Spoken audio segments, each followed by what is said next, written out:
Bueno, vamos a partir la clase 3. Le agradezco mucho nuevamente por su asistencia. Yo sé que nuevamente los lunes no son fáciles. Les doy la bienvenida a nuevamente una clase de liberalismo. Vengo a presentarles ya a una investigadora horizontal, es historiadora, doctora en historia. Se graduó de la Universidad de Florida, la International University. Doctora en historia internacional de Florida. Ahora trabaja como investigadora con nosotros en Horizontal. También trabaja como profesora en la UNAV y viene a presentarnos el liberalismo, pero presentado desde 3 preguntas. Por eso mismo, sin más alargarme, le doy el paso a la Vale. Ya. Bueno, la verdad, hace un tiempo atrás propuse un tema sobre el liberalismo y no me acuerdo qué había propuesto, sinceramente.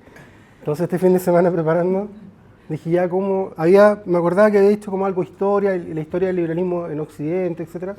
Pero bueno, voy a hablar un poquito de eso, pero quise agregar otras cosas. Entonces me ocurrió hacer 3 preguntas.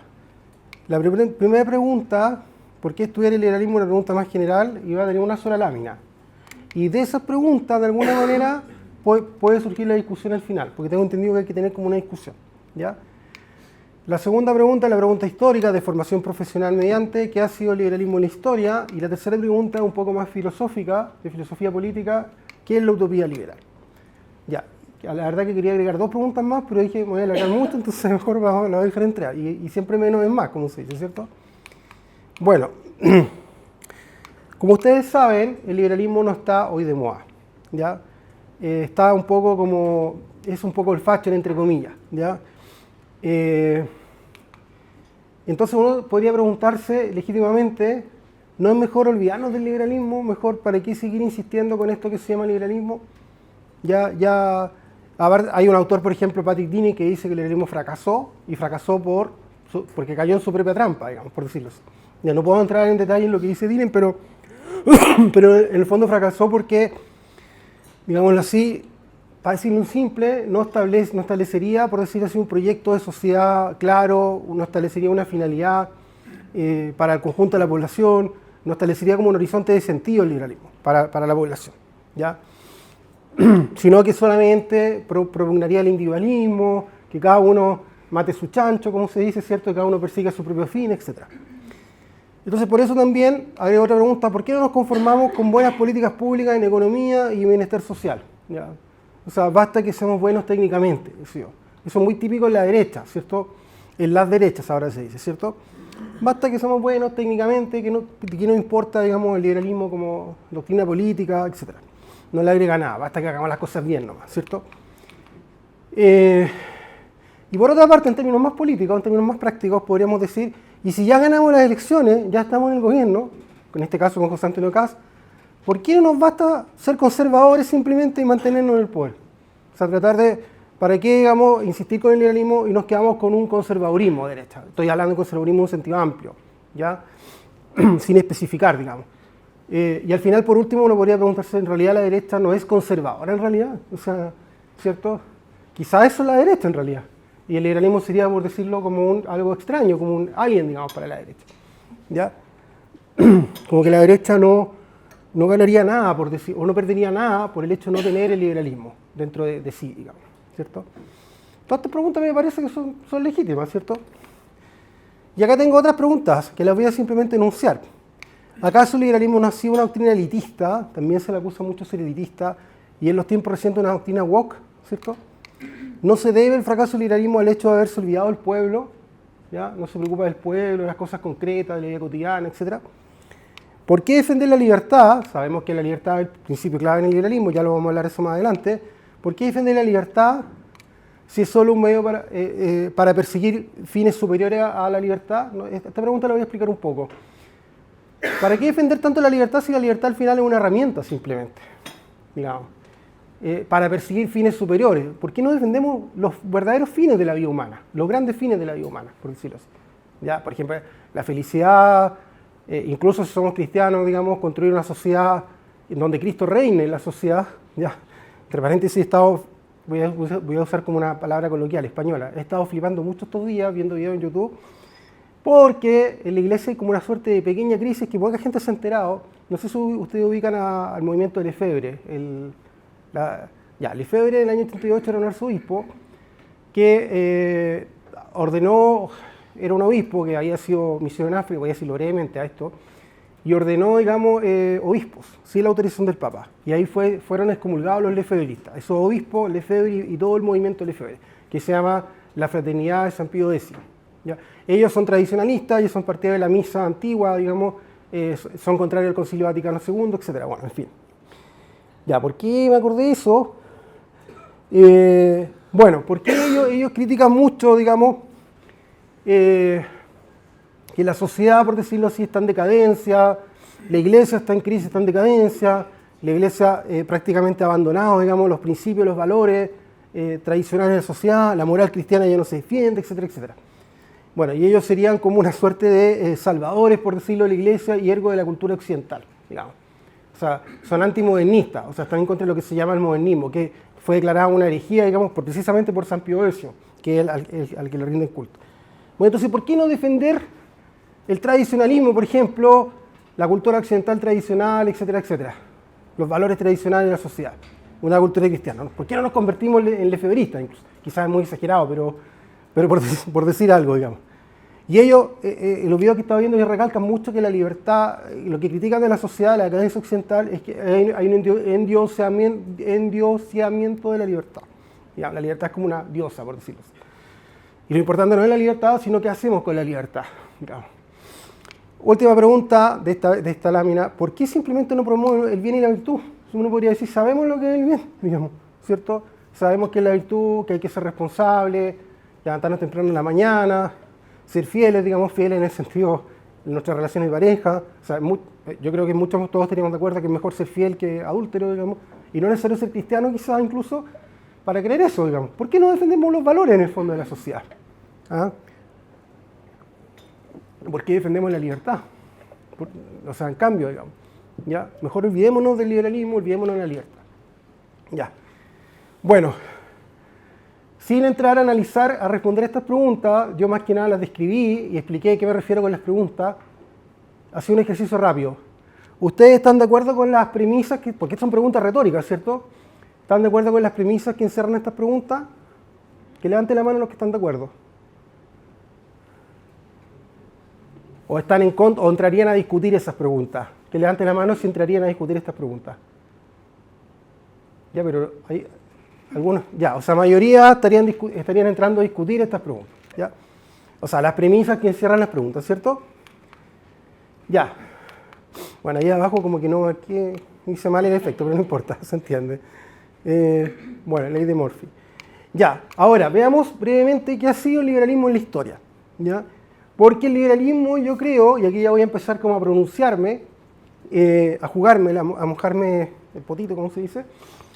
El liberalismo yo creo que ha sido importante en la historia, ¿ya? Y aunque el liberalismo tiene sus raíces, digamos, en la antigüedad, por ejemplo, lo cierto es que es una doctrina de la modernidad, incluso la modernidad tardía, ¿cierto? Es una doctrina que surge más bien en el fin del siglo XVII y durante el siglo XVIII y con más fuerza todavía en el siglo XIX, ¿ya? En la antigüedad de la Edad Media, por ejemplo, no existía la noción de libertad individual. Si bien en la práctica había un ejercicio de la libertad individual en muchos casos, en general la libertad no se entendía como un atributo de los individuos, sino que se entendía como un atributo de los grupos, de los colectivos, de las corporaciones, digamos. Era una sociedad orgánica, ¿ya? Bueno, lo voy a explicar un poco más abajo. En la antigüedad, por ejemplo, la libertad consistía en el derecho a participar en la asamblea o, por ejemplo, ser jurado en Atenas, por ejemplo, pero no tener una libertad individual, por ejemplo, para elegir una profesión, para ser artista, etcétera. Para decidir un proyecto de vida propio, eso como que no existía, digamos. Bueno, y la Edad Media, como ya lo acabo de decir, se caracterizó por tener una concepción orgánica de la sociedad, es decir, mirar la sociedad como un cuerpo humano compuesto por distintos órganos, donde hay distintos grupos que cumplen distintas funciones. Por ejemplo, los militares, defendernos, digamos, frente a los ataques de los extranjeros, de los enemigos, qué sé yo. Los sacerdotes y los monjes, rezar para que Dios nos ayude, ¿cierto? Y quienes trabajan, digamos, para poder alimentarnos y poder subsistir en términos materiales, ¿cierto? Además era una sociedad estamental porque si uno nacía en un lugar, por ejemplo, era hijo de carpintero, uno podía elegir, por ejemplo, ser abogado. Era imposible que un hijo de carpintero pensara en ser abogado. Eso sería totalmente imposible.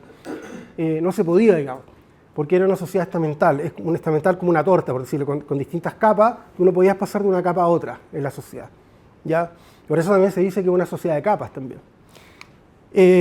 Y además el derecho era muy fragmentado. Era fragmentado el derecho objetivo, pero también los derechos subjetivos dependían de la concesión de privilegios. Digamos, eran privilegios que tenían las personas producto de acuerdos que lograban, incluso colectivamente. Por ejemplo, los nobles de un reino lograban privilegios, derechos que le otorgaba el rey, por ejemplo, para, no sé, no pagar impuestos o para poder comerciar determinados productos, etc. Pero no podían los individuos, como individuos, tomar decisiones, digamos. Todo dependía de los derechos diferenciados que el rey o un señor feudal otorgaba a las personas, ¿ya? Y los derechos no se entendían como naturales, digamos, por el hecho de ser ser humano, sino se entendían como concesiones graciosas de los reyes o de los señores feudales, digamos, ¿cierto? Entonces, ¿por qué los anteriores elementos, estos elementos que acabo de mencionar acá, afectaban la libertad individual? ¿Por qué no había libertad individual? Primero, porque tú no podías elegir el lugar que podías ocupar en la sociedad. O sea, el origen determinaba tu destino. Tu origen determinaba tu destino. Donde tú nacías, morías, digamos. Esa era la realidad, digamos, de prácticamente toda la historia de la humanidad. Tú no podías tener movilidad social, digamos, ¿ah? Y el derecho no era un derecho individual, no existían los derechos individuales, sino que eran derechos colectivos, otorgados a grupos, y no eran derechos naturales tampoco, ¿cierto? Ese era el mundo, digamos. Y esto es lo que cambió el liberalismo en la historia, por decirlo así, esencialmente. O sea, ¿les parece poco? Yo creo que es bastante, ¿cierto? Y acá tenemos una cita de Popper, bueno, son dos citas en realidad de Karl Popper. Karl Popper lo que ataca, digamos, en su libro La sociedad abierta de su enemigo, o sea, lo que él llama sociedad cerrada o sociedad tribal, es esa sociedad que yo estaba describiendo.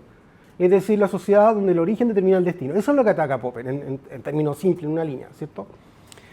Y de hecho dice, y lo ataca de dos maneras acá, hablando de lo que es una sociedad tribal acá abajo, que sería como una sociedad orgánica también, pero él habla de lo que es una sociedad tribal, como eran las sociedades tribales primitivas, pero él sostiene que esa idea de sociedad tribal se ha mantenido a lo largo de la historia occidental, incluso hasta el siglo XX.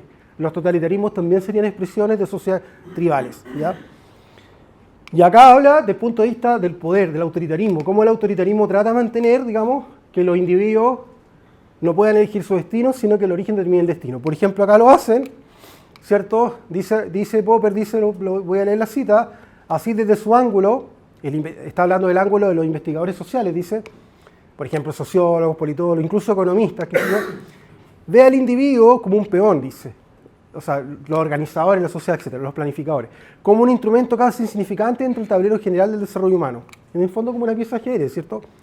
Y descubre entonces el investigador social que los actores realmente importantes en el escenario de historia no son los individuos, eso lo agrego yo entre paréntesis, sino que son las grandes naciones o sus grandes líderes o quizás las grandes clases o quizás las grandes ideas, pero no los individuos. O sea, los individuos brillan por su ausencia para generalmente los planificadores, los cientistas sociales, etc. ¿Ya? Eso por una parte. Fíjense ustedes, esto siempre ha existido a lo largo de la historia, de alguna u otra manera. Y esto también, digamos. ¿Cómo eran las sociedades tribales? Dice Popper. Dice, la vida social, esto aparece casi en la introducción del libro, como pueden ver, es un libro que tiene como 800 páginas.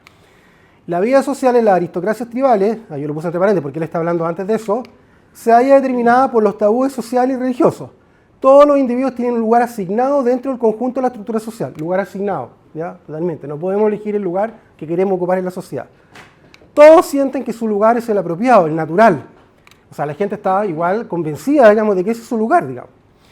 Puesto que les ha sido adjudicado por las fuerzas que gobiernan el universo. Todos conocen su lugar, ¿ya? Ojo, que esto, por ejemplo, en el caso de las mujeres, hasta el siglo XIX, todavía las mujeres, bueno, en realidad hasta el siglo XX, pero más fuertemente se ve hasta el siglo XIX, las mujeres, ustedes leen cartas privadas, las mujeres defienden que su lugar es ser doña de casa, ser madre, ser esposa, sobre todo. Empiezan a surgir mujeres que empiezan a discutir eso, ojo. Pero son algunas, son como mujeres vanguardistas. Yo también estoy un poco estudiando eso, digamos. Pero es común, la mayoría, digamos, yo diría que defiende que su lugar es el hogar. Y cuando, por ejemplo, demandan a un marido por maltrato, por ejemplo, en el fondo el argumento que dan es que el marido tampoco está cumpliendo con su lugar. Por ejemplo, si acusan al marido que no se pone con plata, con la pensión alimenticia, esto, ojo, en el siglo XIX, para financiar económicamente a la familia, los hijos, etc., es porque no está cumpliendo con su rol masculino de ser proveedor, por ejemplo. Claro. pero no es una expresión necesariamente de autonomía de la mujer, como que quiere la mujer emanciparse y ser libre respecto del sistema como de dominación que ejerce el marido sobre ella. Que realmente era un sistema de dominación, ojo, jurídicamente. La mujer, por ejemplo, cualquier trabajo que quería tener tenía que pedirle permiso al marido, etc. ¿Ya? Era como un menor de edad, como un niño, digamos. Entonces, digamos, ¿cuáles han sido los aportes del liberalismo, digamos, los aportes históricos del liberalismo? Primero, la superación del organicismo mediante el individualismo. El individualismo, palabra tan defenestrada, tan criticada, es eso, es que cada individuo no es una pieza de una máquina, no es un peón, sino que puede elegir su propio fin en el fondo, puede elegir su destino, puede determinar cuál es su destino. La superación del autoritarismo en el mundo moderno, el absolutismo monárquico, ¿cierto? Mediante el constitucionalismo. El constitucionalismo supera el absolutismo, ¿cierto? Y el constitucionalismo, a su vez, garantiza derechos individuales. Y al hablar de derechos individuales estamos hablando de derechos universales, es decir, derechos que dependen de la condición de individuo. Todos los individuos tienen los mismos derechos, digamos, y no dependen de la pertenencia a una corporación, a un grupo, a un gremio, a una iglesia, al ejército, etc. En cambio, antes los derechos generalmente dependían de la pertenencia a un grupo, a una organización, a un colectivo, etc. Que había recibido concesiones, digamos, del rey de tales derechos, por ejemplo. ¿Ya? ¿Se entiende? Ya. Ahí tenemos, por ejemplo, algunos aportes. Si ustedes se fijan, son aportes, yo creo, bastante revolucionarios. O sea, es un giro, pero copernicano, de la historia, digamos. Eso en general es lo que hizo el liberalismo. Pero también, digamos, hubo otros aportes. Por ejemplo, la tolerancia frente a la violencia, ya que producía, digamos, la violencia que ocurría producto del pluralismo. Por ejemplo, el pluralismo religioso. O sea, el hecho de que haya diversidad religiosa, eso ocasionó lo que se llama las guerras de religión, la Inquisición, digamos, inquisiciones por ambos lados, ojo, los protestantes y los católicos. Hay un libro que les recomiendo, que se llama Origen y Nacimiento de la Tolerancia, de Henry Kamen, que habla desde la Reforma Protestante en adelante, y él va mostrando cómo, por ejemplo, Lutero reclamaba tolerancia frente a los católicos cuando él estaba haciendo la Reforma, pero una vez que él lograba convencer a los príncipes alemanes, por ejemplo, que apoyaran la Reforma, él digamos, ahí se cambiaba de opinión y defendía que el Estado sea protestante y que se expulsaran a los católicos de esos países, digamos. O sea, todos al final fueron cayendo en la intolerancia. Y el liberalismo lo que fue construyendo poco a poco, una doctrina de tolerancia.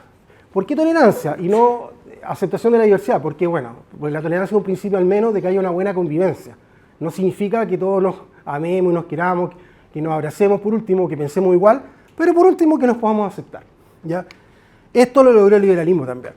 El secularismo también, que la iglesia o las iglesias no tuviesen tanta influencia o una influencia directa sobre la sociedad o estuviesen como una especie de contubernio con el poder político, ¿ya? O que el poder político no tome decisiones producto de lo que le dice la iglesia, por ejemplo.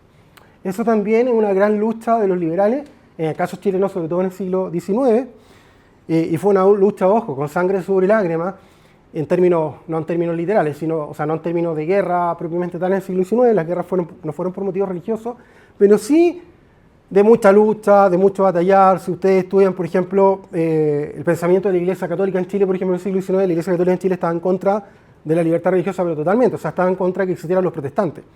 Los protestantes, por ejemplo, no podían poner colegios, incluso, por ejemplo, los colonos alemanes que llegaron, que eran protestantes en el sur, la Iglesia perseguía que esos colegios, por ejemplo, trataba que esos colegios fueran eliminados, etc. Bueno, todo eso está súper olvidado, y bueno, y ahí estaban los liberales defendiendo el derecho de los protestantes a tener colegios, etc. Ya. Después tenemos la neutralidad moral del Estado frente a la idea de que un Estado imponga o promueva una concepción particular de la felicidad. También otra lucha, está un poco vinculada con la anterior, que es que el Estado no imponga una concepción de felicidad, digamos, o un fin último para la sociedad, sino que el fin de la vida cada uno lo pueda establecer, digamos, de manera, cada individuo pueda establecer su propio fin o su propia concepción de la felicidad. Eso también es otra gran lucha, uno podría decir con más filosófica, pero también súper importante. Después tenemos la presunción de libertad frente al legicentrismo estatal, que se refiere que la ley no tiene que partir de la base que tiene que prohibir o establecer fines, sino que la ley en general tiene que presumir que somos libres para decidir lo que queremos hacer en nuestra vida. O sea, se presume que mientras no haya una ley que prohíba algo, nosotros tenemos que ser libres. ¿Hay algún abogado acá?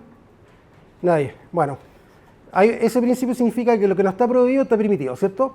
¿Ya?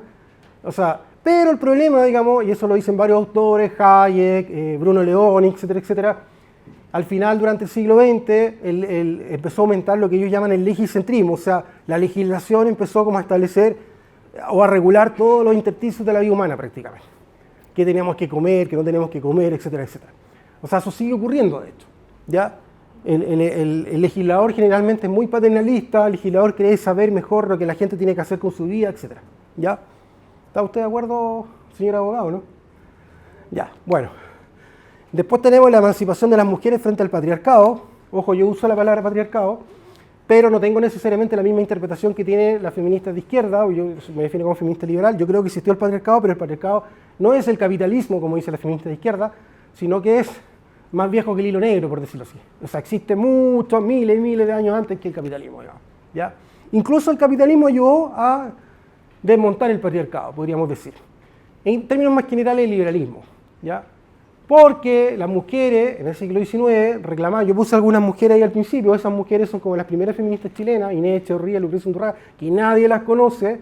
Nosotros, el primer feminismo chileno surgió en el siglo XIX, 1800, la década de 1870, con periódicos, con libros, con escritoras, etcétera, etcétera. Eso daba otras charlas, ¿ya? Yo propuse, pero bueno, me dijeron que cada expositor tiene que exponer una sola vez, pero no importa, para el próximo año, ¿ya? Bueno, estas mujeres empezaron a defender la igualdad de los derechos de las mujeres a partir de principios liberales. La igualdad ante la ley, la libertad individual, la autonomía, el derecho a trabajar, etcétera, etcétera. ¿Ya? Lo dejo hasta ahí. Eso también es un aporte del liberalismo. Ya, no sé si les parece poco, nuevamente pregunto. Ahora he dado muchos más argumentos históricos para que, digamos, entonces uno podría decir, bueno, pero todo esto ya se logró, digamos. ¿Pero se logró realmente? Por ejemplo, se logró que el Estado no imponga una concepción de felicidad, se logró que los legisladores no sean paternalistas y no nos digan cómo tenemos que vivir nuestra vida, incluso nuestra vida cotidiana. Se logró totalmente la emancipación de las mujeres, totalmente, ¿ya? Y sobre todo en el mundo en general, no solo en Chile, digamos, sino que en el mundo en general, etcétera, digamos. Se logró, esto uno podría decir un poco más, pero bueno, en fin, ¿ya? Bueno. Un principio clave del liberalismo es la presunción de libertad. Y como dice Daniel Ley, que un filósofo chileno dice, si la libertad es valiosa, entonces su restricción coactiva por parte del Estado debe ser justificada. Yo agregaría muy justificada, tiene que ser muy justificada, ¿ya? Sin embargo, nunca se justifica, digamos. Siempre cuando se restringe la libertad, simplemente o se justifica, no justificando por qué voy a limitar la libertad, sino justificando por qué es bueno lo que las personas tienen que hacer. Por qué es bueno que no coman sal, por ejemplo, ¿ya? Y vamos a prohibir la sal, por ejemplo, en los restaurantes, por ejemplo, ¿cierto? No hay una ley, creo, no se ha establecido, pero hubo un proyecto de ley que se estableció prohibir la sal, creo, por ejemplo. Pero es un ejemplo, entre muchos, digamos. Y John Stuart Mill, no voy a leer la cita completa, pero acá él ataca eso, él dice que en el fondo que el legislador o que la autoridad política no puede, digamos, decirle a la gente cómo vivir su vida, digamos. Ya dice, bueno, voy a leer alguna parte. El único propósito por el cual el poder puede ser ejercido legítimamente sobre cualquier miembro de la comunidad civilizada en contra de su voluntad es prevenir el daño a los demás. O sea, el límite para él, cuando se puede limitar la libertad, es cuando alguien va a ejercer su libertad para dañar a otro, ¿cierto? Pero bueno, ahí tenemos que entrar a discutir qué entendemos por daño. Y ahí hay toda una discusión que se entiende por daño. ¿Cuándo hay un daño, efectivamente, digamos? ¿Cuándo hay una coacción legítima, una coacción ilegítima, etcétera? Pero en general podríamos decir, ¿cierto? Yo creo que ustedes estarán de acuerdo conmigo, que la coacción es legítima cuando, digamos, limita o sanciona la coacción ilegítima de otras personas. Por ejemplo, cuando sanciona o limita la coacción de los particulares con otros particulares. Ahí el Estado puede intervenir. Por ejemplo, si alguien entra a robar a nuestra casa, ¿cierto? Tiene que llegar la policía para perseguir a ese ladrón, totalmente legítimo. Eso no es una coacción ilegítima, ¿cierto? Porque esa persona está afectando la libertad. Y también podríamos decir la libertad de cada uno, ¿cierto? Limita con la libertad de otro, como siempre se dice, ¿cierto? ¿Ya? Es un poco lo que dice John Stuart Mill. Ojo, que esto, pero además John Stuart Mill, en su libro On Liberty, también dice que no solo existe, ojo, por eso el tema del daño es interesante, no solo existe, por decirlo, la coacción física, digamos, que pueda afectar la libertad, sino también existe lo que él llama la tiranía de la opinión. Ojo, no sé si han escuchado eso. Es decir, a veces, que es lo que a veces llamamos como los discursos políticamente correctos, etc. A veces los discursos sociales, culturales, son más fuertes incluso que la coacción física. O sea, la gente no se va a atrever a hacer algo porque va a ser muy mal visto, va a ser muy rechazada socialmente. Y uno podría decir hoy día, no, si hoy día no hay tiranía de la opinión, porque ahora los sectores, no sé, pues, libertarios, por ejemplo, ya han destrozado, han destruido lo políticamente correcto, lo que antes se llamaba políticamente correcto, han destruido lo woke, etcétera, etcétera, el identitarismo. Bueno, pero ahora no se da vuelta la tortilla, por decirlo así, de que ahora nadie defiende, por ejemplo, a las personas de la diversidad sexual. Da vergüenza un poco decir que uno es feminista o que defiende los derechos de las mujeres, como que eso ya está superado un poco. No se dan cuenta que de repente hay como una tiranía de la opinión, lo dejo hasta ahí nomás, como al revés, y no debería haber ninguna tiranía de la opinión, pues. Deberíamos ser libres para decir lo que queramos, ya sea A o B o C, digamos, lo que sea, digamos. El liberalismo es así, es radical en ese sentido, ¿cierto? Bueno, ahí como que lo dije, no es solo física la coacción o el daño, sino que también, bueno, y ahí habla la tiranía de opinión al final, ¿ya? Ya, ahora, antes de terminar la parte histórica, quiero ver cómo voy, quiero hablar un poco en Chile, ¿ya? También acá hay toda una, por decirlo, una narrativa en Chile, que no voy a explicar esto en detalle, pero una narrativa que es antiliberal, digamos, voy a decirlo así directamente, me lo voy a jugar, ¿ya? Una narrativa histórica que es antiliberal. La historiografía chilena en general, 99% es totalmente antiliberal, voy a decir así, me lo voy a jugar.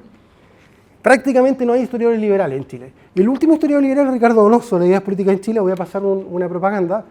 Yo estoy reeditando este libro en el CEP, lo vamos a reeditar este libro. Esta es una historia del liberalismo chileno del siglo XIX. Y él habla de la lucha contra la aristocracia, la lucha contra el poder de la iglesia, la lucha por la libertad, etc. Este libro está en PDF, pero espérense de aquí a fin de año lo vamos a editar físicamente y estén atentos al lanzamiento del libro. Yo estoy haciendo el estudio preliminar del libro, estamos mejorando el aparato crítico, etc. Bueno, este fue el último historiador liberal, yo creo. Murió en los años 70. No hay otro historiador liberal, salvo Valentina Verbal, que está tratando de... Es una joven promesa de la historiografía chilena, pero bueno. ¿Ya? Y ser un historiador liberal no significa, ojo, ser como una especie de historiador o historiadora, digamos, de trinchera, ¿me entiendes?, partisano, etc. Porque yo creo que es legítimo yo creo que es bueno que los historiadores, y además en la práctica todos lo tienen, tener un sesgo ideológico. Todos los historiadores tienen un sesgo ideológico. O sea, el que diga lo contrario está mintiendo, ¿ya? Y los filósofos también, bueno, en general, todas las ciencias sociales y las ciencias humanas, digamos. Pero lo importante es reconocerlo, por último, y por último, no caer en lo que Hobsbawm llama un partidismo extremo, sino por último un partidismo moderado. O sea, que en el fondo la ideología que uno tiene, o el sesgo ideológico que uno tiene, sea como una orientación interpretativa, pero no al punto de negar los errores, obviamente, que han cometido los propios, digamos, por decirlo así, no sé si me entienden. En el caso mío, los liberales o los conservadores que nieguen los errores, no sé, que cometió la iglesia, que rechazaba la libertad religiosa, etc. Por ejemplo. Pero ojo, ese es el punto, hay una frontera, o sea, igual tú puedes tener un sesgo ideológico, pero igual puedes ser serio en cuanto a tu trabajo, digamos. Bueno, y acá pongo algunas razones de por qué hay como un sesgo. Por ejemplo, no se distingue entre conservadores y liberales, muchas veces se dice que los conservadores habrían sido más liberales que los liberales, eso lo dicen los conservadores actuales, o que todos los liberales y los conservadores han sido iguales de conservadores o iguales de oligarcas, etc. Lo dicen generalmente los historiadores de izquierda. Bueno, yo sostengo en varios trabajos que estoy realizando que los conservadores y liberales hubo un choque de utopía entre conservadores y liberales, para decirlo de esta manera, ¿ya? Hubo un choque de utopía. Otra cosa que generalmente no se estudia, la lucha por la libertad en Chile, por las libertades, por ejemplo, la misma libertad religiosa, la libertad de enseñanza, la libertad de expresión, la libertad contractual de las mujeres, por ejemplo, etc. La libertad electoral, o sea, el derecho a votar. Eso no se estudia. Y fíjense ustedes, cuando la derecha trata de invocar personajes históricos, ¿a quién invocan? Bueno, Andrés Bello, ¿ya? En este libro voy a pasar otra propaganda. Es que lo que pasa es que este libro lo editó la Universidad de Andrés Bello, fue editado el año pasado, es un homenaje a Andrés Bello, se trae varios estudios y me invitaron a participar. Pero yo fui con un poco a huear la fiesta porque dije que Andrés Bello era portaliano, era autoritario, era antidemócrata, era antiliberal, patriarcal, etcétera, etcétera. ¿Ya? Bueno, pero lo demostré con citas, digamos. Era contrario a la libertad de expresión, a la libertad de imprenta. Él quería, por ejemplo, que era partidario de los poderes de emergencia, o sea, que el Estado cerrara periódicos, todas esas cosas. Nadie lo hizo, Andrés Bello, un dios, digamos. Portales, ¿para qué hablar Portales? Digamos. Ya, Portales era un dictador, digamos, era partidario de la dictadura. Bueno, no puedo extender, digamos, en esto, pero tiró las bombitas así, dejó boteando las bombitas. Y nulo reconocimiento a la fuerza emancipatoria del liberalismo. Prácticamente, por ejemplo, en la cuestión de las mujeres. Hay un nulo reconocimiento prácticamente. ¿Ya? Y eso está en la fuente, está en los documentos, hay periódicos completos, digamos, incluso de hombres liberales que defendían que las mujeres pudieran entrar a la universidad, para qué hablar de Miguel Luis Amunati, etc. Bueno, Oye, me equivoqué ahí, no puse bien los efectos. Bueno. Valentina, perdón, que hoy día es prácticamente bandera de la izquierda el tema de los derechos sociales, o sea, el domingo sin trabajar, los feriados, la emancipación de las mujeres. O sea, Bueno, tengo entendido que las preguntas tienen que ser al final. Ah, perdón. Sí, no, porque me dijeron. Pero pregúntalo al final. Ya, bueno. Entonces, la pregunta es ahora, la tercera pregunta y última, es ¿qué puede ser hoy la utopía liberal? O sea, ¿cómo podemos entender hoy la utopía liberal? Ya, lo primero que tendríamos que decir, me pongo al parche en teoría, ustedes estarán pensando, pero ¿por qué utopía? ¿Por qué tenemos que hablar de utopía? Digamos, si la utopía generalmente se entiende como una especie de lo que Popper llamaba, el mismo Popper de hecho rechaza el concepto de utopía. A mí me encanta Popper, pero rechaza el concepto de utopía. Decía que la utopía usa el término de ingeniería social utópica, o sea, como una planificación total de la vida. O sea, tener una utopía es como planificar una sociedad perfecta, digamos. Bueno, pero el concepto de utopía en realidad literalmente no significa eso, significa utopos, un mundo que no existe, ¿ya? ¿Cierto? Un lugar que no existe, un no lugar, un lugar al que podemos aspirar. Entonces, claro, hay un concepto de utopía en un sentido hard, por decirlo, un sentido duro, que es planificar la sociedad como lo que decía Popper, como una pieza de ajedrez, digamos, o sea, como un tablero de ajedrez, perdón, ¿cierto? Bueno, y acá yo voy a seguir a quien fuera mi mejor amigo, Felipe Schomburg, que ahora el 13 de mayo próximo se cumplen un año de su muerte, ya su muerte repentina el año pasado, filósofo chileno, y acá tienen un gran pensador liberal que escribió mucho, pueden encontrar en internet muchos escritos de él, a pesar de que murió a los 48 años de edad, escribió un montón de todos los temas, la democracia, el mercado, el Estado, la subsidiariedad, temas de género, temas de feminismo, temas de diversidad sexual, etc. Ahora muchos estamos empezando a trabajar, a recopilar su obra, vamos a empezar a publicarla, etc. Yo también estoy trabajando en eso. Y él defiende en todo su escrito un concepto muy recurrente, el concepto de utopía, ¿ya? Y que tiene que existir, los liberales tienen que apropiarse del concepto de utopía, ¿ya?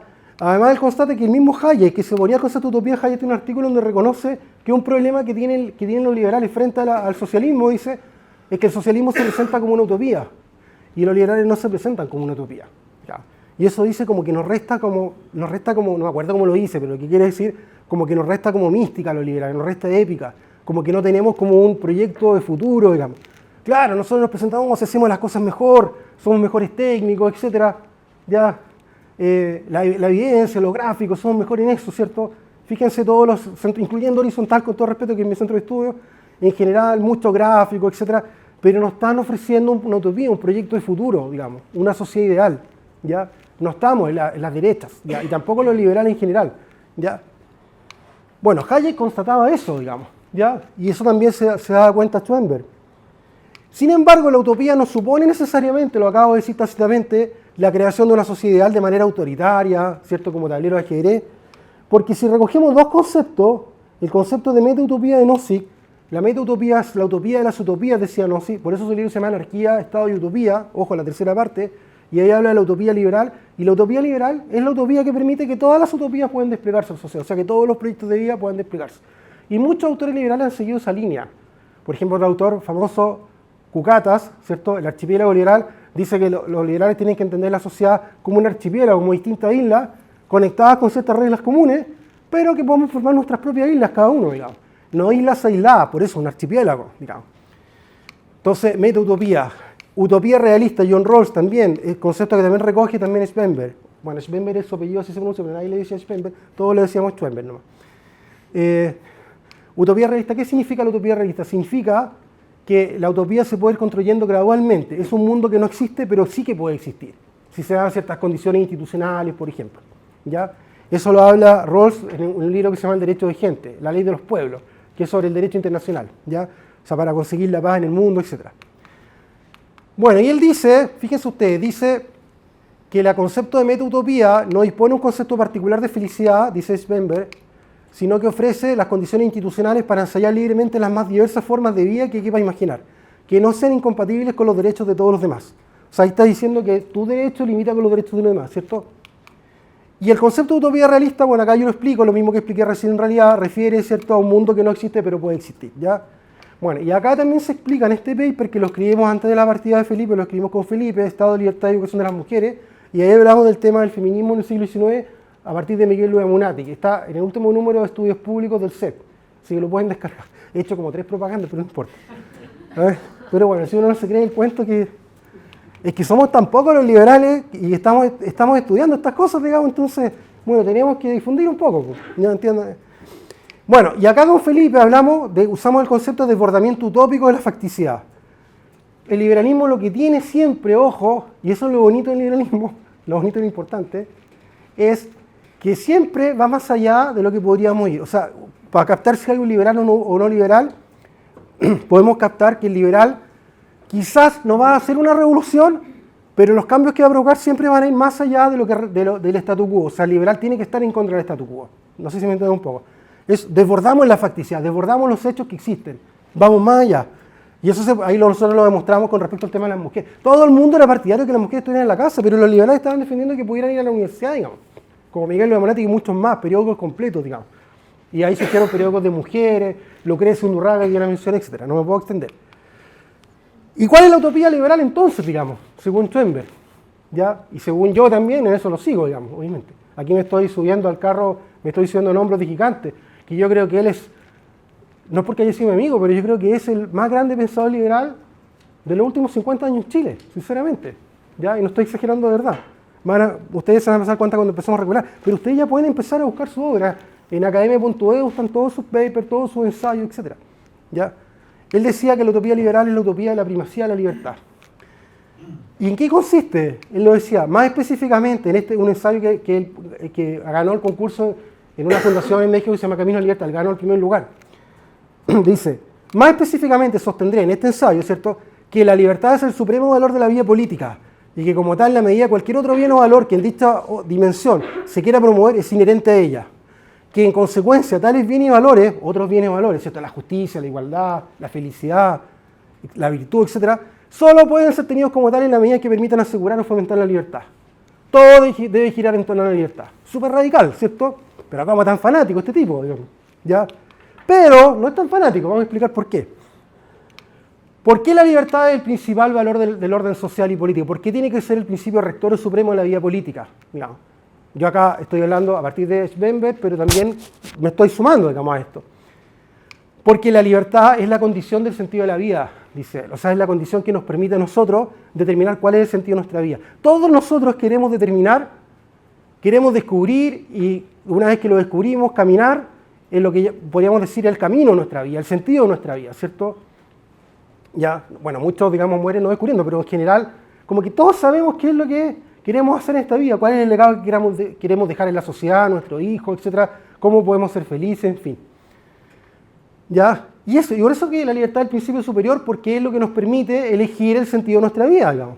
O sea, no sé si les parece mucho o poco, a mí me parece mucho, digamos.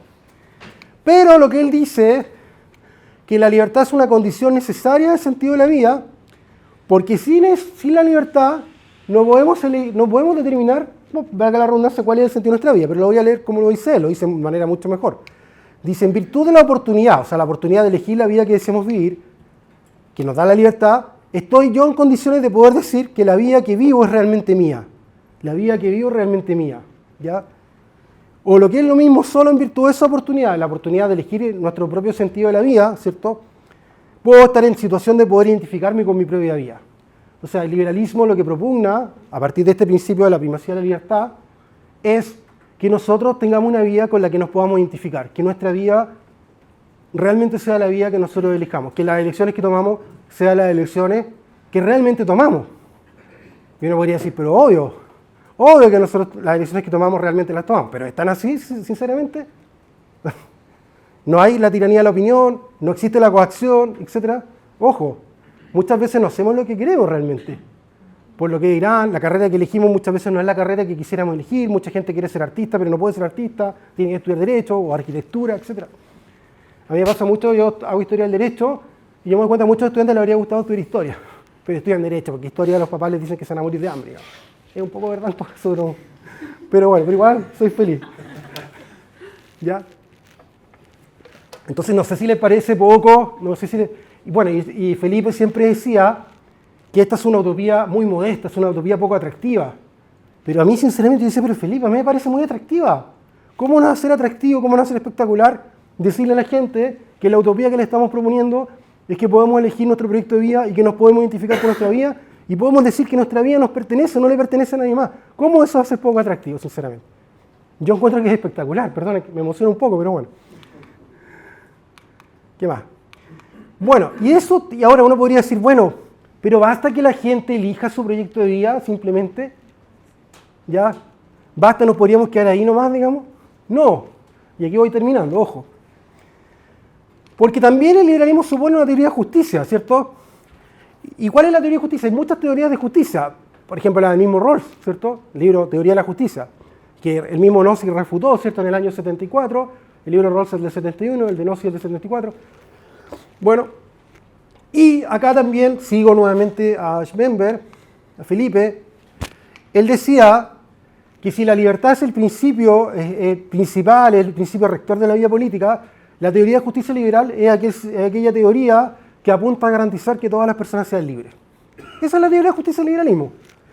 Pero puede darse el caso muchas veces, dice él, que las personas no actúen con voluntad perfecta, sino que actúen con voluntad mixta. ¿Qué quiere decir eso? Que actuamos en parte voluntariamente y en parte involuntariamente. Muchas veces. Él se dio cuenta de eso. Obviamente estudiando a otros autores, él lo tomó un poco de Aristóteles. Aristóteles pone un ejemplo de un capitán de barco que hay una tormenta y tiene que tirar la carga al mar, digamos, para poder salvar el barco. Entonces Aristóteles se pregunta, ¿el capitán quería tirar la carga al mar? No, no la quería tirar. Pero también la quería tirar, pues. La quería y no la quería tirar. Parece una contradicción, pero no, pues. La tiró porque no tenía otra opción, ¿cierto? Porque si no iban a morir, el barco se iba a hundir, etc. Bueno, muchas veces la gente actúa así, decía Felipe. Bueno, dice porque todavía está vivo con su idea, ¿cierto? Y eso es lo que se llama voluntad mixta. Voluntad, o sea, que actuamos voluntariamente e involuntariamente al mismo tiempo. Entonces, ¿dónde tiene que actuar el Estado? ¿Dónde entra la teoría de justicia liberal? Dice él, para llenar la brecha de falta de voluntad, de voluntariedad, para perfeccionar la voluntad, para que la gente pueda identificarse con sus elecciones, para que no sienta que tomó una decisión que no quería tomarla. Y él pone varios ejemplos, pone el ejemplo que pasa, no sé, bueno, pero pone varios ejemplos, pero el ejemplo que pone, muy simple, es el ejemplo cuando una persona acepta un trabajo precario porque no tiene otra opción, ¿cierto? La necesidad tiene cara de hereje, como se dice, ¿cierto? Y toma un empleo, digamos, muy precario. Bueno, la persona quiere tomar esa decisión, toma ese empleo, pero no lo quiere tomar también, digamos, en realidad.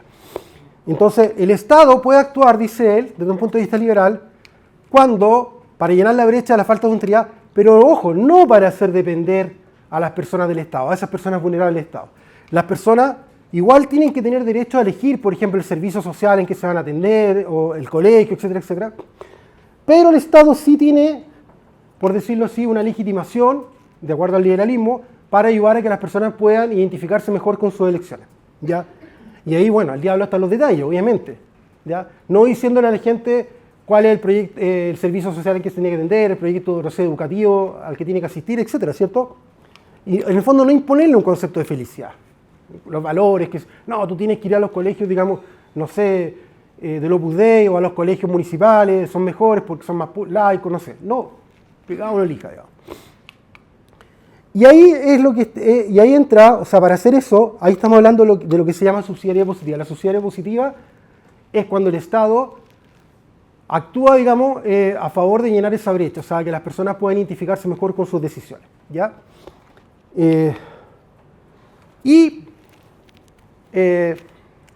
Ojo, y voy a hacer un paréntesis cortito, la palabra subsidiariedad es una palabra que está súper abandonada por las derechas, ¿ya? Los libertarios no lo utilizan porque los libertarios en general defienden un Estado mínimo. Un Estado mínimo es un Estado más chico que el Estado subsidiario. El Estado subsidiario cree que el Estado puede intervenir en esto que estoy explicando, ¿cierto? Por ejemplo, entregar educación, salud, etc. Ayudar, incluso el mismo Hayek, en el fondo, aunque no usa la palabra subsidiaria, era partidario de una renta básica, por ejemplo. Gente que no cayera, o sea, él decía que en la sociedad no podía permitirse que la gente tuviera un sueldo menor de un cierto rango, digamos. O sea, tenía que haber un límite donde la gente no pudiera estar más abajo, digamos. ¿Ya? Entonces, bueno, lo que quiero decir es que las derechas, ahora hay que decirlo en plural, en general son reacias al concepto de subsidiariedad, como que lo han abandonado. Bueno, y yo creo que no hay que abandonarlo porque no hay otro concepto mejor, porque subsidiariedad, la palabra dice que el Estado actúa pero no actúa en subsidio en dos sentidos, como una ayuda, subsidio en latín significa ayuda para la gente, pero no reemplaza el Estado a la gente, no sé si se entiende, no reemplaza la libertad, sino que ayuda a que la gente ejerza mejor su libertad. ¿Se entiende un poco el punto? Le da las condiciones, digamos, a las personas. Por eso yo creo que la palabra, no hay otra palabra mejor, digamos, ¿ya? Pero bueno, lo voy a dejar hasta ahí. Pero en todo caso, la regla general de la sociedad tiene que ser la subsidiariedad negativa, o sea, la primacía de la libertad. O sea, que las personas elijan su proyecto de vida, etc. Y la subsidiariedad positiva tiene que ser compatible, no incompatible con la subsidiariedad negativa. O sea, igual tiene que garantizar que, por ejemplo, si el Estado le va a dar un bono a las personas para que puedan acceder a un colegio, ¿cierto? Como de hecho existe, puedan elegir el colegio, por ejemplo, un poco lo que dije recién. Y ahí entonces puede armonizar, digamos, la libertad, la subsidiariedad negativa con la subsidiariedad positiva, ¿cierto? O al revés, digamos. Y otra cosa que es importante es que si nosotros creemos que la primacía de la libertad, nosotros tenemos que creer, obviamente, y si somos liberales, o sea, mínimamente liberales, para no decir auténticamente liberales, porque eso sonaría como hay liberales falsos, liberales verdaderos, no voy a entrar en eso, pero un mínimo del liberalismo es creer que si creemos en la libertad como un valor moral, ¿cierto? Como un principio no meramente para garantizar progreso económico, material, sino como para que las personas puedan encontrar el sentido de su vida, puedan buscar su proyecto de vida, eso tiene que aplicar a todos los ámbitos de la vida social, a todas las esferas de la vida social. No solo, por ejemplo, la esfera económica, que es lo típico que defienden las derechas en general. No solo la esfera económica, también la esfera económica, obviamente. Y además la esfera económica, bien defendida también, o sea, la libertad económica bien defendida. O sea, generalmente la derecha, cuando defiende la libertad económica, siempre... Ojo, hay muchas caricaturas y ahora en estos momentos que se está discutiendo el proyecto de esta reconstrucción ha habido muchas caricaturas, obviamente, que yo no comparto, ¿ya? Pero en general los dirigentes de derecha, igual entre nosotros, ya aquí que no salgas de acá, cuando defienden la libertad económica, realmente parece que están defendiendo a los ricos. No sé si me entienden un poco el punto. Parece que están defendiendo siempre como un poco a los grandes empresarios, etc. Por lo menos no se preocupan mucho de ser más sofisticados, o sea, para decirlo de otra manera. Yo no he visto mucho a los dirigentes de derecha, y no, ojo, no este gobierno solamente, sino incluso antes, que defiendan a los pequeños empresarios, que defiendan a los panaderos, que defiendan a los cerveceros, que defiendan a, no sé si me entienden. Lo dejo hasta ahí, ¿ya? Ahí tiene otra bombita, digamos. Y en el fondo, pero lo que quiero decir, o sea, ni siquiera defienden bien la libertad económica los dirigentes de derecha en general, ¿ya? No defienden el emprendimiento, etc. ¿Ya? Eso lo quiero decir. Bueno, y eso es lo que Mario Vargas Llosa criticaba a la derecha, porque Mario Vargas Llosa al final terminó siendo una persona de derecha, pero liberal. De hecho, no sé si se acuerdan cuando dijo que la derecha cavernaria, etcétera, por los temas culturales o valóricos, como se llama. Y él también hablaba de un liberalismo integral. ¿Y por qué liberalismo integral? Porque hay que defender el liberalismo en todos los campos de la vida humana, la democracia también, por ejemplo. No sé si se acuerdan de una entrevista que un intelectual chileno le hizo, y él dijo, ese intelectual le dijo que había mejores o peores democracias, y Vargas Llosa lo paró en seco, que no, bueno, no podría decir, ya, quizás, bueno, sí, obviamente, todo es relativo, pero en el fondo lo que quería apuntar ese intelectual es decir que el autoritarismo puede ser mejor que la democracia. Digamos, eso es lo que quería apuntar, para que no con cosas, y aparte, él lo ha dicho en otros lados, digamos. Vargas Llosa le paró en seco, ¿por qué? Porque hay que defender la democracia aquí en la quebrada de Ají, digamos, y eso también es defender la primacía de la libertad, ¿ya? Porque si no se defiende la democracia, lo que hacen los gobiernos autoritarios es violar los derechos humanos, las libertades, lo que en el siglo XIX se llama las libertades, violar la igualdad, el pluralismo, la libertad de expresión, etcétera, etcétera. O sea, al final es una sociedad ni siquiera iliberal, es una sociedad antiliberal, de hecho. ¿Ya? Y bueno, esa es nuestra... Bueno, ¿y por qué puse Portales? Apareció el fantasma de Portales. Porque la derecha, el gran mito de la historia de Chile, ojo, aquí vuelvo nuevamente a mi formación profesional, es que la República la construyó Portales. Es totalmente falso. Portales murió en el año 37. O sea, ni siquiera estuvo presente durante los tres decenios conservadores, digamos. ¿Y qué pasó en los años 70 con Tribunal Moral Liberal? Empezaron a reformar la Constitución, empezaron a quitarle poder al presidente, establecieron la libertad electoral, la libertad de enseñanza, la libertad de asociación, la libertad de expresión, la ley del año 72, bajo el gobierno de Federico Razo y Sañarto, el primer presidente liberal, libertad, no sé si ustedes sabían, pero antes de esa ley del 72 existía la ley del 46. ¿Y qué establecía la ley del 46? Si uno, por ejemplo, atacaba a la Iglesia Católica por los diarios, se iba preso, digamos. Eran penas de 3 años y habían penas de destierro y penas de multa millonaria. Bueno, los liberales eliminaron eso. Bueno, les podría hablar muchas más cosas, pero por lo menos que me conformaría que la República no la construyó Portales. La República, si bien no la construyeron originalmente los liberales, sí la reconstruyeron los liberales. Eso es la historia olvidada, digamos, que hay que escribir. Bueno, y en general hay que escribir la historia de la utopía liberal, ¿cierto? Que nosotros podemos elegir el sentido de nuestra propia vida. Tenemos derecho a eso y eso tenemos que luchar y esa utopía vale la pena, digamos, defenderla. Eso sería. Muchas gracias. Entendido preguntas, pero cortito, 5 o 6 minutos y traten de que no sean tan largas. ¿Ya?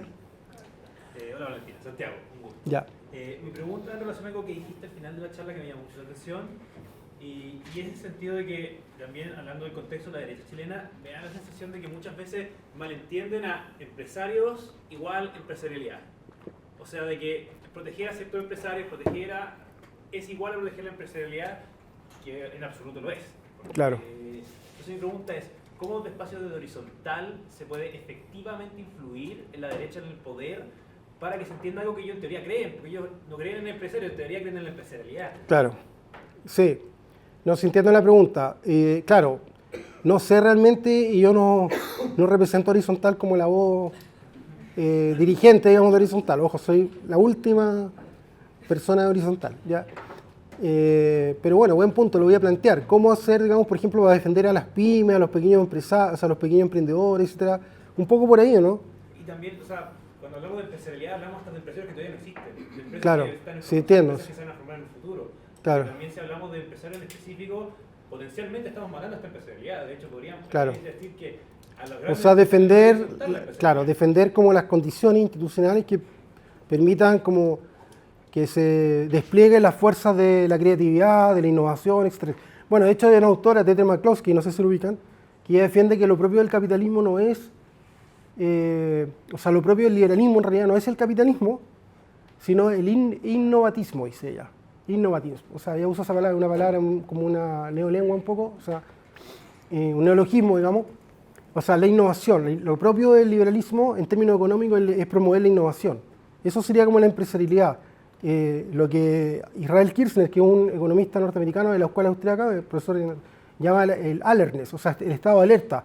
Es que el empresario esté captando, el empresario dice que puede ser una persona que no tiene un peso, pero esté captando una oportunidad, digamos, de formar una empresa, formar un negocio, etc. Un poco eso, ¿cierto? Ya, eso por ejemplo, claro, la derecha no lo defiende, o sea, por lo menos de esa manera. Estoy de acuerdo contigo. Ya, otra pregunta. Quería saber si es que tiene respuesta a por qué en Chile y tal vez en otros países también se generó como esta segregación del liberalismo entre lo económico y lo valórico, cultural, etc. Ya, buena pregunta, pero en breve, a ver, si vamos, por ejemplo, al liberalismo del siglo XIX, no había esa segregación en general, defendían el liberalismo en todo, en lo político, económico, cultural, etc. Pero en el siglo XX se dio un poco más que los liberales empezaron a defender con más fuerza la libertad económica por el auge de la izquierda en el siglo XX. O sea, el ataque al capitalismo, qué sé yo. Antes en general no había fuerzas políticas que atacaran el capitalismo con tanta fuerza al punto de querer destruirlo, etcétera, etcétera. Entonces ahí empezó a surgir como una... Y ahí empezó a surgir la derecha como la alianza liberal conservadora en términos de tener como elementos comunes la defensa de la libertad económica y el modelo capitalista, por decirlo así, digamos. Yo creo que surgió un poco por eso, como una especie de reacción, digamos, frente al ataque tan fuerte frente al capitalismo de las izquierdas, Partido Socialista, Partido Comunista, etc. Incluso ahora, por ejemplo, el Partido Socialista, que fue un partido bastante socialdemócrata durante los años de la Constitución, ahora se ha izquierdizado. Por ejemplo, el otro día había una entrevista a Paulina Mohanovich y ella prácticamente es estatista totalmente, o sea, como se ve que no cree en el mercado, digamos, no entiende bien por qué el mercado, por decirlo así, es como una herramienta emancipatoria, por decirlo así, para la gente, ¿ya? Entonces, realmente, bueno, pero en general también, un poco respondiendo de otra manera a tu pregunta, con esto termino, el hecho de defender el liberalismo integral, por decirlo así, o sea, en todos los ámbitos de la vida humana, eso también hace, que lo dije al final, ¿cierto? Eso también hace que nosotros defendamos la libertad, incluso económica, no por razones de eficiencia solamente, no solo porque produce buenos resultados, sino porque permite, digamos, que las personas puedan buscar su proyecto de vida, puedan encontrar su proyecto de vida, o sea, puedan perseguir su concepto de felicidad propio, digamos. Eso, por ejemplo, que claro, suena un poco abstracto, pero de repente se podría, digamos, darle una bajada comunicacional un poco más, que no, yo no soy la persona indicada para hacerlo porque no soy experta en comunicaciones, pero se le podría dar una bajada como tratar de decirle a la gente, oye, esto no es solamente que vamos a crecer económicamente más, etcétera, etcétera, sino que usted va a poder elegir la vida que quiere vivir, etcétera. O sea, ir a un discurso un poco más así, yo creo. Y lo que decía, con esto termino ahora sí, lo que decía es que el hecho de defender la libertad en todo, digamos, en todos los ámbitos de la vida, es que implica que la libertad tiene un sentido moral, más que meramente utilitario, más que meramente por los resultados materiales. O sea, lo más importante, digamos, es que hay que defender la libertad. Bueno, incluso, por ejemplo, Hayek decía que si la libertad no produce incluso mayor desarrollo económico, igual hay que defenderla. Lo dice en una parte, no me acuerdo, en los fundamentos de la libertad. Ya, ahora nosotros sabemos que en la práctica obviamente ayuda y va a producir buenos resultados, pero no hay que defenderla por los buenos resultados, hay que defenderla porque es la oportunidad que tenemos para identificarnos con nuestra vida, digamos, con la vida que queremos vivir. Eso es como el punto. ¿Sí? Muy cortito, respecto de lo que hablaste de la tiranía de la opinión, ¿es un fenómeno que ves en la universidad y en el mundo académico o quizás en las redes sociales un poco que lo sobreestiman? O sea, yo lo veo en todo, quizás más en las redes sociales. Yo veo que ahora en la tiranía de la opinión al revés. O sea, el anti-wokismo es tan intolerante como lo que se llama el wokismo, digamos, yo creo. Creo que es más fuerte el anti-wokismo que el wokismo ahora. ¿Ya? Esa es mi opinión, para la redundancia. Y ojo con eso, porque es tan fuerte que ya no se puede defender, ojo, no se pueden defender cosas, digamos, como por ejemplo que no exista bullying en los colegios. Por ejemplo, yo he visto que ciertos sectores de derecha son partidos de eliminar los reglamentos o los protocolos, digamos, por ejemplo, para evitar el bullying en los colegios, contra niños, por ejemplo, inmigrantes, no, eso. Bueno, hay sectores de derecha, los libertarios de hecho, que eso yo no me puedo meter en tantos detalles, los libertarios, por ejemplo, defienden el derecho a discriminar totalmente, o sea, defienden el derecho a discriminar y el derecho a ofender, digamos. ¿Ya? Y ahí confunden, ojo, el derecho a ofender no existe, porque no puede existir moralmente el derecho a ofender a otra persona, o sea, nosotros como seres humanos nos tenemos que respetar, es una cuestión moral, que nos reconocemos como seres humanos recíprocamente. Lo que puede existir es que producto de nuestras opiniones, como un efecto secundario, un efecto no deseado, una persona se siente ofendida. Pero no porque yo voy a ir por la vida ofendiendo al resto, digamos. O sea, eso no es totalmente antiliberal. Ya, eso, ¿otra pregunta? Sí, perdón. Yo me considero que la persona es súper liberal, pero siempre es importante tener en cuenta el contrafactual. Entonces, en base a eso, ¿qué liberalismo podría apoyar el progreso en Chile y por qué no podría apoyarlo? ¿Cómo? Ay, no entiendo la pregunta. ¿Por qué el liberalismo es importante para el progreso en Chile? Pero también, ¿por qué puede no ser? ¿Pero qué entiendes por progreso? Mejorar el estado de lo que hablábamos antes, un poco de esa mejora, aunque sea mínima. ¿Pero en qué? ¿Material? Yo entiendo. Por ejemplo, Singapur es un país totalmente en lo económico, un país que ha tenido mucho progreso, digamos. Pero es totalmente autoritario, no hay libertad de expresión, está prohibida las diversidades de todo tipo, digamos, etc. El mismo Axel Kaiser, no sé si me está escuchando Axel, te mando salud, defiende, por ejemplo, el régimen de Singapur, lo ha puesto como ejemplo, de un régimen para él espectacular, digamos. Es espectacular en términos capitalistas. De hecho, el aeropuerto de Singapur es el mejor aeropuerto del mundo. Es una ciudad, pero tiene hasta piscina dentro, tú te puedes... todo. Pero tú no podías abrir la boca, digamos, para decirlo. Tú no puedes criticar al gobierno, no puedes criticar nada, digamos, prácticamente. Claro, bueno, por ejemplo, no sabía eso. Claro. Entonces, por eso, ¿qué entendemos por progreso? Digamos. Sí. Me llevo un apunte en mis notas que, ingrato, yo hubiese querido ser persuadido de lo contrario. No me logra cerrar la posibilidad de presentar una utopía liberal. Me anoté, liberalismo quizás es proceso, no proyecto. ¿Y cómo te lo formulo como pregunta? En la idea de utopía no está debajo de la alfombra escondido un razonamiento de tipo teleológico. Es decir, que la sociedad se va a desarrollar y va a llegar a un momento de desarrollo, y frente a ese tipo de razonamiento no hay una contradicción con el liberalismo en sí mismo. No, porque el liberalismo es ateleológico. O sea, la utopía liberal o la meta-utopía es que cada uno puede elegir su propio fin. No hay un fin superior por sobre otros fines. O sea, no se va a imponer un fin al conjunto de la sociedad. ¿Y cómo podrías presentar una utopía como resultado? Bueno, es que nunca va a ser un resultado total. Siempre va a ser como un camino, digamos, que se está construyendo, pero no es teleológico. O sea, de hecho, la libertad para los liberales es ateleológica. O sea, no establece previamente cuál es el fin o cómo la gente tiene que usar la libertad. En eso estoy de acuerdo. No es un martillo para martillar clavos solamente, Pero digamos. las utopías parecen teleología. Pero es que por eso, porque el concepto de meta-utopía es la respuesta a esa idea, po. Es la idea de que es la utopía donde las utopías pueden realizarse, digamos. Esa es la utopía liberal, donde todas las utopías pueden realizarse. Y eso lo han desarrollado varios autores, por ejemplo, el mismo Kukata, con el archipiélago liberal, incluso el mismo Rawls, que es más como socialdemócrata, con el tema del consenso entre cruzados, o sea, que la sociedad tiene que establecer las reglas comunes, pero no establecer lo que llama doctrinas comprensivas, o sea, que serían como las religiones, o sea, no puede el Estado impulsar doctrinas comprensivas, por ejemplo. Y así hay varios autores, pero no, pues la utopía liberal es eso, es la utopía de las utopías, donde todas las utopías pueden realizarse, donde todas las personas y comunidades también, por ejemplo, Kukata habla más de comunidades, habla de la libertad de asociación, puedan establecer, incluso pueden haber dentro de la utopía liberal utopías socialistas, por ejemplo. Pero no solo utopías socialistas, el socialismo no va a ser impuesto al conjunto de la población. Y también tiene que existir el derecho de salida, o sea, que si tú entras a una utopía puedas salir, digamos, o sea, derecho de entrada y salida. Eso más o menos, digamos.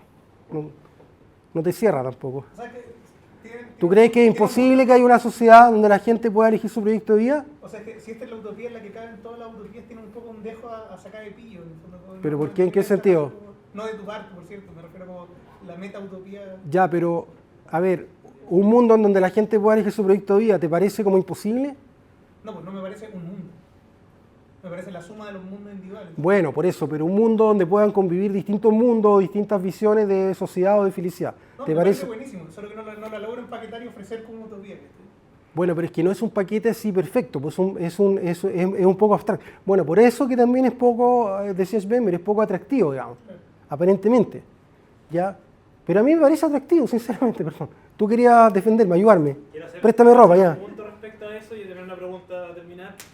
Respecto, a pesar de que muchas veces la idea socialista y comunista se venda como utopía, el comunismo per se se autopercibe como antiutópico, es científico. De hecho, Claro. a diferencia de los otros Bueno, socialismos, Marx calificó a los socialistas anteriores a él como socialistas utópicos. Entonces, a pesar de que Claro, es verdad eso. hay un branding, no se Claro. autopercibe como utópico, porque se percibe Pero como los marxistas. Exacto. Entonces, Sí. también, aunque nosotros muchas veces asociamos el marxismo como utopía, ellos no se autoperciben como tal, aunque se puedan llegar a vender como. Entonces, también creo que hay que hacer Ya, bueno, pero sí, te entiendo, pero ¿por qué, digamos, podemos hablar de utopía también? Porque si bien uno podría, o sea, podríamos creer que realmente se puede lograr un mundo donde la gente pueda perseguir su proyecto de vida, yo creo que sí, eso es posible. Y no necesariamente van a chocar esos proyectos de vida, porque tu proyecto de vida tiene que respetar el proyecto de vida ajeno, ¿ya? ¿Cierto? Ya, pero tú, ¿qué querías decir? Perdón. Mi punto era que al final nosotros hablamos de liberalismo en un contexto Estamos chileno, terminando ya. que sigue siendo una excepción del mundo occidental, específicamente del Se mundo están aburriendo, mediterráneo. Pero ¿cómo pasamos estos conceptos a lugares donde la matriz cultural es completamente distinta y donde ya desde un punto de vista cultural, por ejemplo, donde existe el Corán, donde existe la idea confuciana, el cómo se ha de vivir la vida ya está bastante bien establecido? La verdad que no tengo la respuesta, pero por lo menos tendrían que dejar de ser teocracias, digamos, tendrían que dejar de considerar que las mujeres son prácticamente como animales de ganado. O sea, la verdad, lo que pasa es que en esas sociedades, por ejemplo musulmanas, sobre todo las más extremas, eso es como 400, 500 años atrás en la historia de Occidente, por decirlo así, por lo menos. Es difícil, o sea, no tengo una respuesta cómo lograrlo, sinceramente. Pero, por lo menos, ahí tendría que haber ahí sí se justificaría una revolución, digamos. Totalmente. De hecho, el liberalismo surgió de revoluciones también, ojo, frente a tiranías, digamos. ¿Ya? No sé si... Yo no veo otra posibilidad, que hayan revoluciones, sinceramente. Con eso no estoy justificando a Trump, nada que ver, porque Trump no lo está haciendo por eso. ¿Ya? Ojo. Venezuela nos sacó a Maduro para liberar a Venezuela, ojo. ¿Ya? Ya, con eso estamos, yo creo, ¿no? Ya, pues bueno, muchas gracias.